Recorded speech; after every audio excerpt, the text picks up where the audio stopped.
Hello नमस्कार साथियों, स्वागत है आपका। हम पंचायती राज के बारे में चर्चा कर रहे हैं। पिछली जो क्लास थी उसमें पंचायती राज की बेसिक जानकारी हमने जुटाई थी और इस क्लास में हम 73वां संशोधन और 74वें संविधान संशोधन के बारे में चर्चा करेंगे। तो देखो, अभी सबसे पहले हम 73वें संविधान संशोधन की बात करते हैं। 73वां संविधान संशोधन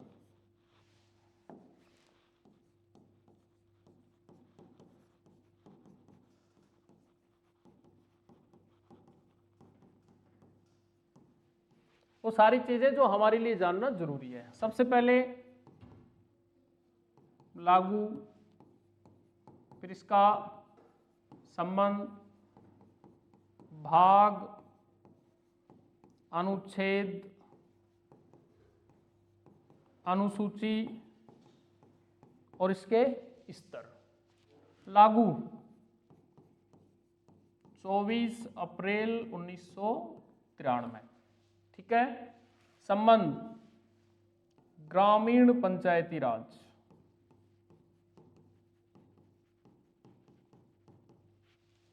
भाग 9, अनुच्छेद 243,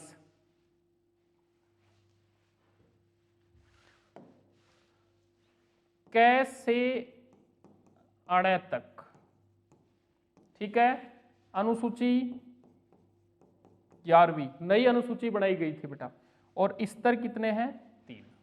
देखो अब 73वें संशोधन की सामान्य जानकारी। लागू 24 अप्रैल 1993 को पारित हो गया था।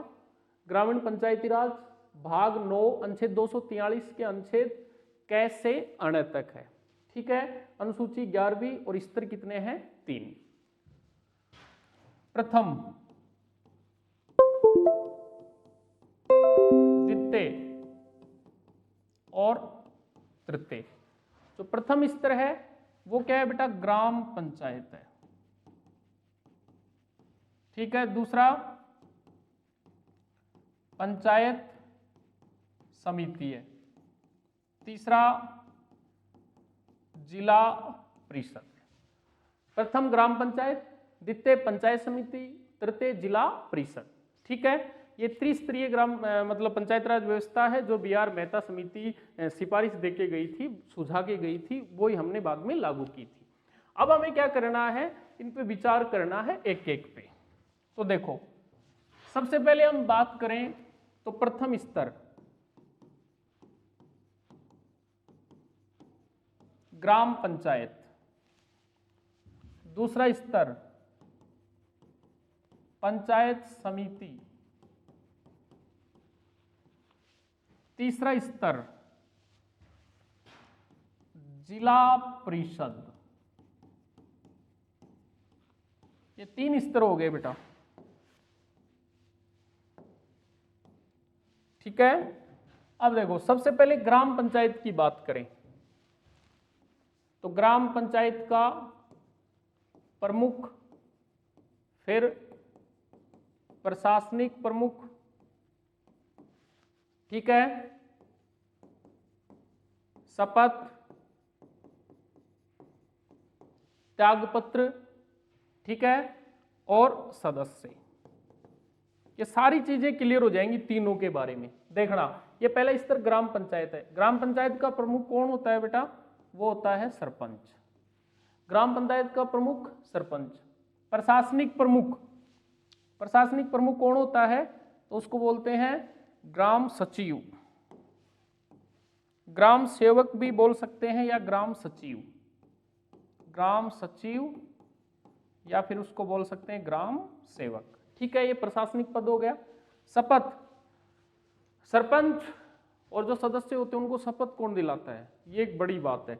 तो देखो, जिस दिन चुनाव होते हैं और चुनाव कराने वाली जो टीम होती है उसका मुख्य होता है ना RO, रिटर्निंग ऑफिसर बोलते हैं उसको, वो शपथ दिलाता है। निर्वाचन अधिकारी रिजल्ट वाले दिन ही उसी टाइम शपथ दिला के बाहर भेजते हैं बेटा।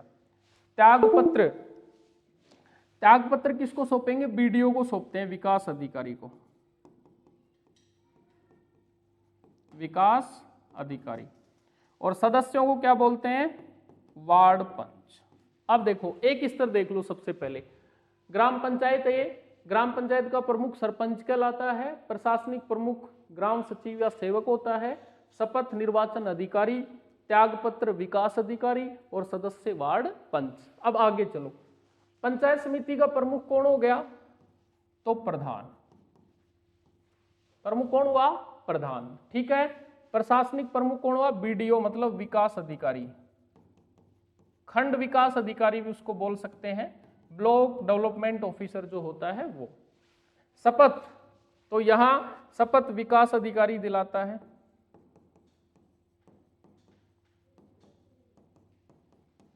ठीक है।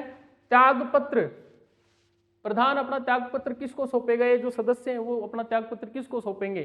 तो ये जिला प्रमुख को सौंपेंगे बेटा। या अपना त्यागपत्र किसको सौंपेंगे? जिला प्रमुख को। ठीक है। सदस्य या वार्ड पंच कहलाते हैं, ये कहलाते हैं पंचायत समिति सदस्य, या फिर इनको शॉर्ट में बोलते हैं डेलीगेट। ठीक है। पंचायत समिति सदस्य या फिर वो हो गए डेलीगेट। दो स्तर हो गए। अब तीसरे में चलो, यहां सरपंच है, यहां प्रधान है, यहां कौन है? जिला प्रमुख होता है। ठीक है।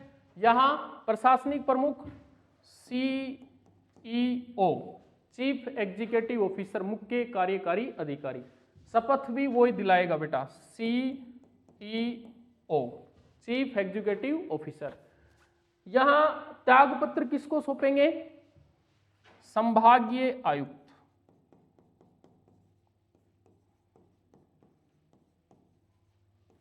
यहां जो सदस्य होंगे उनको क्या बोलेंगे? पार्षद। अब देखो इस पूरी सारणी को एक बार समझ लो आप। सामने ग्राम पंचायत, पंचायत समिति, जिला परिषद। ग्राम पंचायत प्रमुख सरपंच, प्रमुख प्रधान, प्रमुख जिला प्रमुख। ठीक है। आगे प्रशासनिक पद की बात करें, ग्राम सेवक होता है, यहाँ विकास अधिकारी, यहाँ सीईओ होता है। उधर शपथ निर्वाचन अधिकारी, यहाँ शपथ विकास अधिकारी, यहाँ सीईओ। वो त्यागपत्र विकास अधिकारी को, ये जिला प्रमुख को, और ये संभागीय आयुक्त को। वहां सदस्य वार्ड पंच कहलाते हैं, यहाँ डेलीगेट यानी पंचायत समिति सदस्य कहलाते हैं, और यहाँ पार्षद कहलाते हैं। ठीक है। ये पूरी तालिका है बेटा तीनों से संबंधित, ग्राम पंचायत, पंचायत समिति और जिला परिषद। ठीक है। आगे बढ़ते हैं। एक दो चीजों पे हमें ध्यान रखना है। वार्ड पंच और सरपंच दोनों का निर्वाचन सीधे जनता करती है। ठीक है। वार्ड पंच वार्ड की जनता, सरपंच पूरी ग्राम पंचायत की जनता। परंतु प्रधान और जिला प्रमुख दोनों का निर्वाचन जनता के चुने हुए प्रतिनिधि, जनता के चुने हुए प्रतिनिधि करते हैं।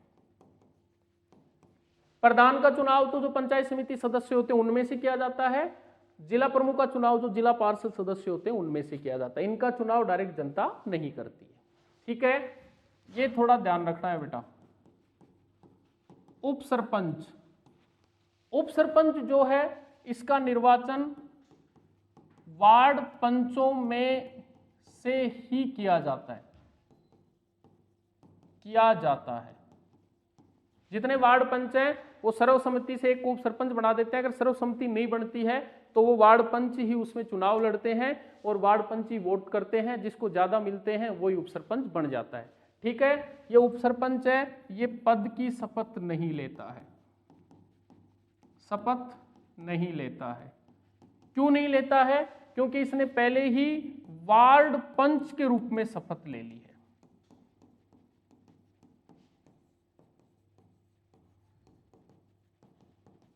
तो इसका भी विशेष ध्यान रखना है अपने को।